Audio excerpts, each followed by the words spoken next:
Hello students, super जी के academy YouTube channel में मैं विवेक सक्सेना आपका स्वागत करता हूं।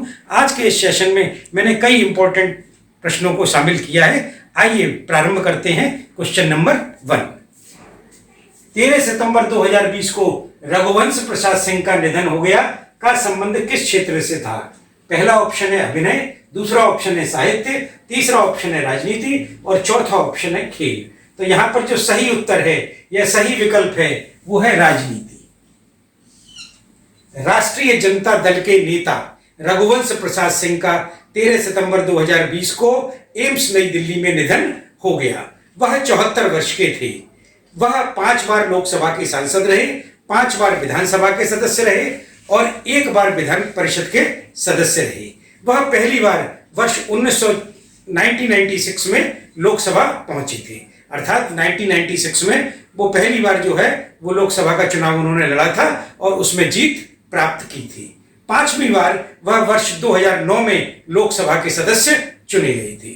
वर्ष 2004 से 2009 के मध्य वह केंद्रीय ग्रामीण विकास राज्य मंत्री रहे थे। अभी 3 दिन पहले ही उन्होंने राष्ट्रीय जनता दल पार्टी से त्यागपत्र दे दिया था।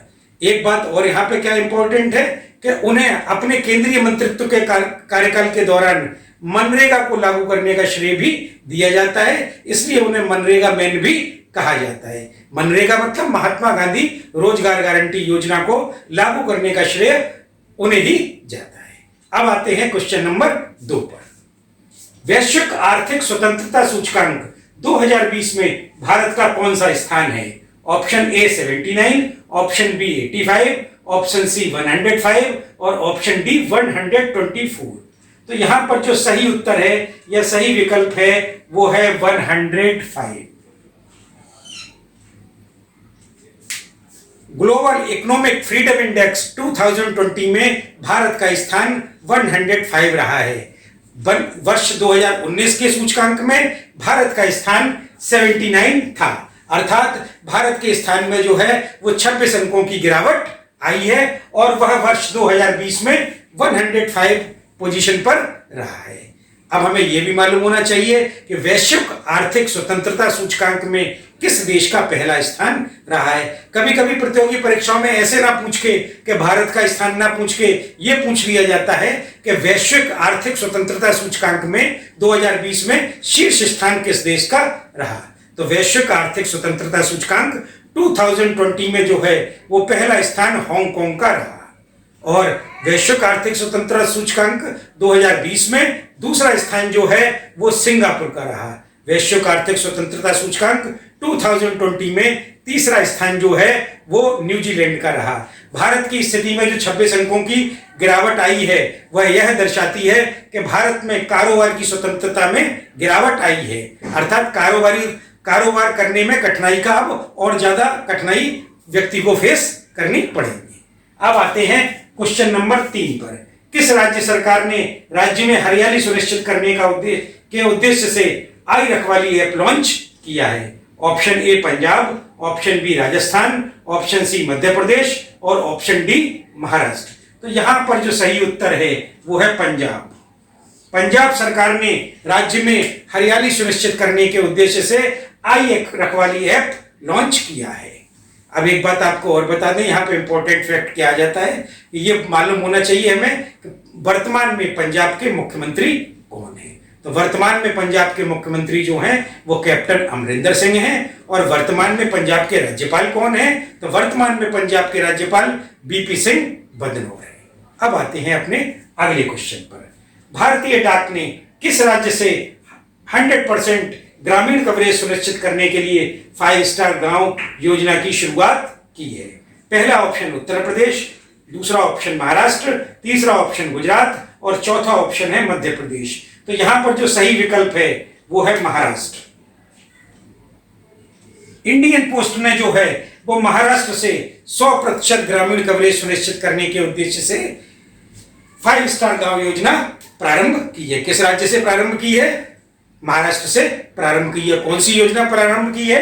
तो 5 स्टार गांव योजना प्रारंभ की है। किस उद्देश्य से प्रारंभ की है?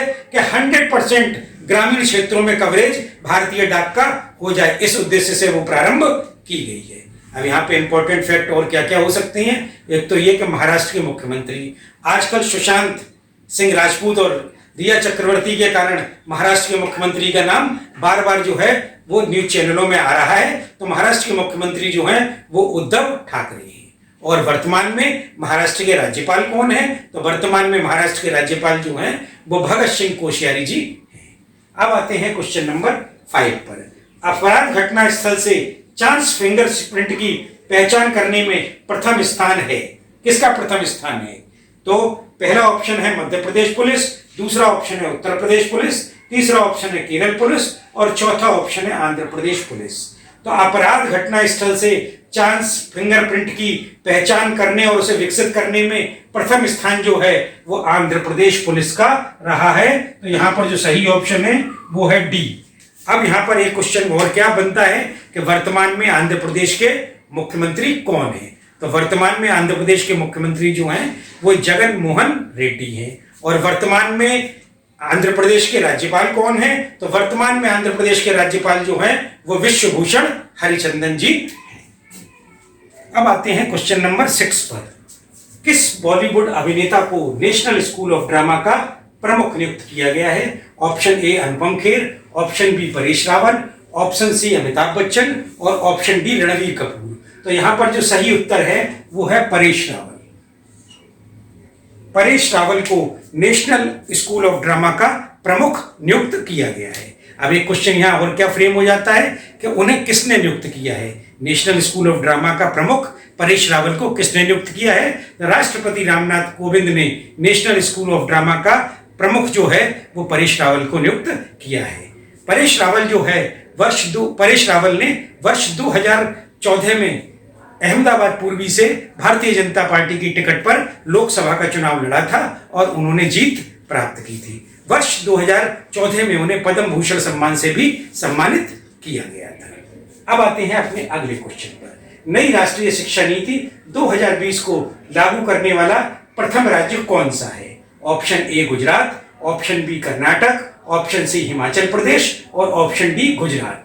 तो यहां पर जो सही उत्तर है या सही विकल्प है वो है हिमाचल प्रदेश। नई राष्ट्रीय शिक्षा नीति 2020 को लागू करने वाला प्रथम राज्य हिमाचल प्रदेश है। यहां कंफ्यूज होने की जरूरत नहीं है क्योंकि पहले कुछ अखबार ये दे रहे थे कि कर्नाटक जो है वो पहला राज्य होगा। क्या नई शिक्षा नीति को लागू करने वाला कर्नाटक राज्य पहला होगा, लेकिन बाद में ये डिक्लेरेशन हुआ, हिमाचल सरकार ने ये घोषणा कर दी कि नई राष्ट्रीय शिक्षा नीति को उसने अपने यहाँ लागू कर दिया है। यहाँ से इंपॉर्टेंट फैक्ट और क्या क्या जनरेट होते हैं। एक तो हिमाचल प्रदेश के जो हैं वो मुख्यमंत्री कौन है? तो हिमाचल प्रदेश के मुख्यमंत्री जयराम ठाकुर हैं। और वर्तमान में हिमाचल प्रदेश के राज्यपाल कौन है? तो वर्तमान में हिमाचल प्रदेश के राज्यपाल जो है वो बंडारू दत्तात्रेय है। एक बात आपको और बता दें, नई राष्ट्रीय शिक्षा नीति 2020 में 2-3 पॉइंट आपको बहुत याद रखने वाले हैं जिनके आगामी प्रतियोगी परीक्षाओं में पूछे जाने की संभावना बहुत ज्यादा रहेगी। एक तो प्रश्न उसमें क्या होता है कि मानव संसाधन विकास मंत्रालय का नाम परिवर्तित कर क्या रखा गया है? मानव संसाधन विकास मंत्रालय का नाम परिवर्तित कर शिक्षा मंत्रालय रखा गया है। अर्थात जो पहले हम केंद्रीय मानव संसाधन विकास मंत्री कहा करते थे उन्हें हम केंद्रीय शिक्षा मंत्री कहेंगे। और एक प्रश्न क्या होता है कि स्कूलों में कौन सा पैटर्न समाप्त कर दिया गया है? तो स्कूलों में 10+2 का पैटर्न समाप्त करके 5+3+3+4 का पैटर्न लागू किया गया है। और एक क्वेश्चन क्या जनरेट किया गया है कि जो है वो कितनी जीडीपी का कितने प्रतिशत जो है वो शिक्षा पर खर्च करने का लक्ष्य निर्धारित किया गया है? तो जीडीपी का 6% जो है वो शिक्षा पर व्यय करने का लक्ष्य निर्धारित किया गया है। अब आते हैं अपने अगले क्वेश्चन पर। अंतरराष्ट्रीय साक्षरता दिवस किस तिथि को मनाया गया? ऑप्शन ए 8 सितंबर, ऑप्शन बी 9 सितंबर, ऑप्शन सी 10 सितंबर और ऑप्शन बी 11 सितंबर। तो यहां पर जो सही उत्तर है वो है 8 सितंबर। 8 सितंबर को संपूर्ण विश्व में विश्व साक्षरता दिवस मनाया गया।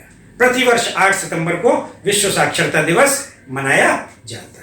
यहाँ पे एक बात आपको और बता दें, राष्ट्रीय सांख्यिकी कार्यालय ने 7 सितंबर को अपनी एक रिपोर्ट जारी की थी। उसमें उसने भारत के राज्यों की लिटरेसी रेट बताई थी, और उस लिटरेसी रेट में साक्षरता दर में जो है वो केरल राज्य शीर्ष पर था, और दूसरा स्थान जो था वो दिल्ली का था। मतलब देश में सबसे ज्यादा लिटरेसी रेट जो है वो केरल की है, और उसमें सबसे दूसरे नंबर पर जो लिटरेसी रेट है वो दिल्ली की है, और तीसरे नंबर पर लिटरेसी रेट जो है वो उत्तराखंड की है।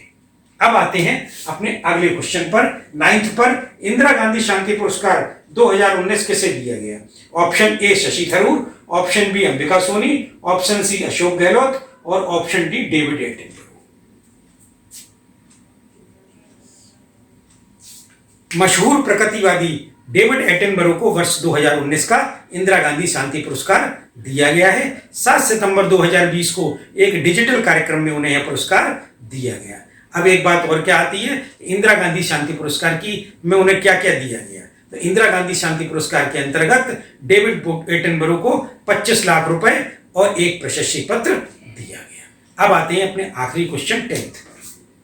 अपनी पहली धरोहर पर्यटन नीति की घोषणा किस राज्य सरकार ने की है? Option A Gujarat, option B Kerala, option C Meghalaya, और ऑप्शन डी असम। तो यहां पर जो सही उत्तर है वो है गुजरात। अपनी पहली धरोहर पर्यटन नीति की घोषणा राज्य सरकार ने की है।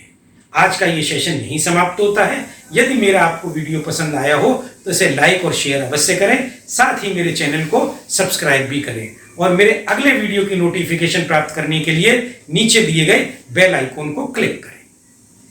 धन्यवाद।